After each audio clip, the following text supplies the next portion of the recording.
সর্বনিম্ন কত, সর্বোচ্চ কত? আমাদের যেমন 1500 টাকা থেকে এলো ধরেন 15 লাখ। আচ্ছা, ওই যে ডাক্তার এটা দিয়ে দিত। সময় অন্যান্য খুচরা দোকানদার 20,000, 22,000, 25,000 বিক্রি করে এগুলো এই গেঞ্জিটা, সেম গেঞ্জিটা।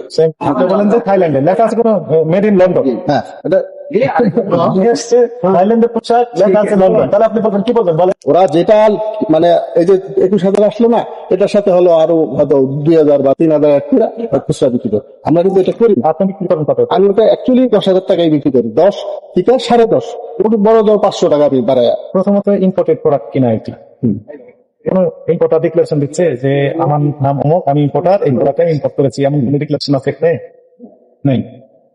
তাহলে একটা ফটকা এখানে কাজ করছে যে এটি আসলে নিজেরাই, কাপড়টা হয়তো বাইরের, এখানে সেলাই করে দেখা যাচ্ছে মেড ইন থাইল্যান্ড লেখা। আপনি বলেন যে থাইল্যান্ডে লেখা আছে কোনো মেড ইন লন্ডন, হ্যাঁ, নিয়ে এসছে থাইল্যান্ডের পোশাক, লেখা আছে লন্ডন, তাহলে আপনি বলবেন কি বলবেন বলেন? না, এখানে প্রোডাক্টটা আমি থাইল্যান্ড থেকে আনছি। আমি কখনো কোনো ভাবেই ভুলি না যে এটা লন্ডনের। আপনি আসছেন, একটু দেখবেন কাগজপত্র দেখান, আপনি সময় দিতে হবে। মনে আসবে।